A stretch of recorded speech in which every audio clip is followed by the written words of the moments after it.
Returning কর্মকর্তা এবং নির্বাচন কমিশন সচিব মহোদয় তারা পরস্পরের দিকে তারা পরিস্থিতি ঠেলে দিচ্ছেন, দায় দায়িত্ব কেউ নিচ্ছেন না। কিন্তু এর মধ্য দিয়েই আবার রিটার্নিং কর্মকর্তা আমার আসনে প্রার্থীকে বেসরকারিভাবে বিজয়ীও ঘোষণা করছেন। তো এটা তো জনগণের ভোটাধিকার নিয়ে সির্ফ তামাশা করা ছাড়া আর কিছুই না। আমরা দ্ব্যর্থহীন ভাষায় বলছি যে আমরা যাবতীয় প্রক্রিয়া অবলম্বন করছি।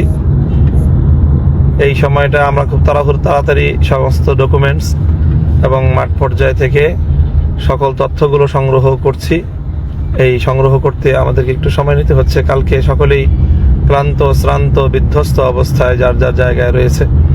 ইতিমধ্যে আমরা তাদের সকলের সাথে কথাবার্তা বলে আমরা আমাদের যে দাবিগুলো সেই দাবিগুলোকে প্রমাণ সাপেক্ষে, প্রমাণ সহ উপস্থাপনের প্রস্তুতি নিচ্ছি এবং তারপরে আমরা আইনগত সহ আমাদের সকল পর্যায়ের করণীয়গুলো আমরা করব ইনশাল্লাহ।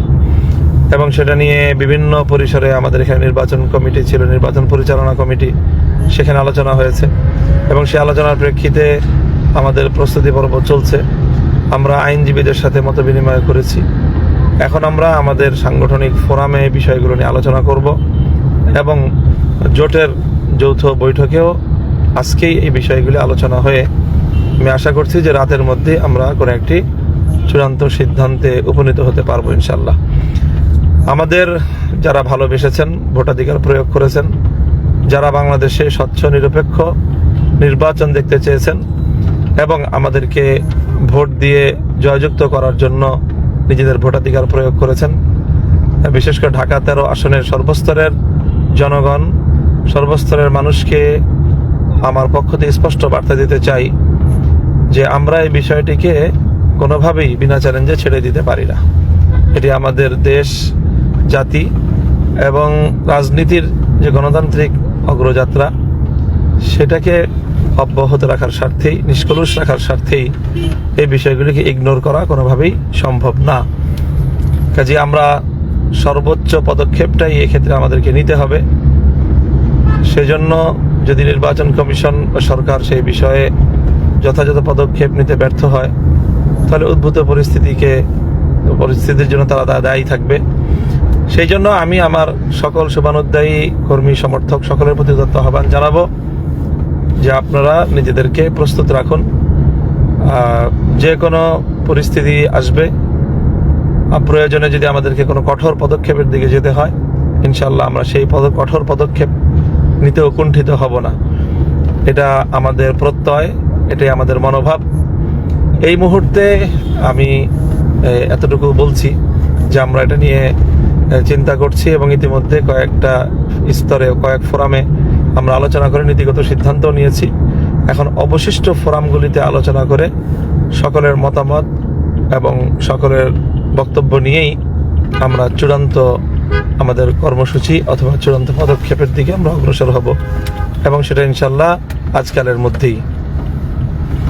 তো আপনারা বিষয়গুলিকে নিজেদের আলোচনার মধ্যে রাখুন। যেই পয়েন্টগুলো আমি গতকালকেও বলেছি নির্বাচন কমিশনে গিয়ে মিডিয়ার সামনে, যে একটিতে হলো যে একই ধরনের ব্যালট আমাদের আসনে যেগুলো বাতিল বলে গণ্য হয়েছে ঢাকা 8 আসনে, একই সেম ধরনের বিষয় সেখানে গ্রহণযোগ্য হয়েছে। তো এই ধরনের দ্বৈত নীতি কোনোভাবেই আমরা মানতে পারি না। এরকম বৈষম্যমূলক ব্যবস্থা মির্জা আব্বাস সাহেব যেই কারণে ওনার ভোট গণ্য হবে, মামুনুল হকের ভোট সেই কারণে গণ্য হবে না কেন, এর জবাবদিহিতা নির্বাচন কমিশন এবং রিটার্নিং কর্মকর্তাদেরকে জাতির সামনে করতেই হবে এবং সেই জবাব আমরা নিয়েই ছাড়বো ইনশাল্লাহ।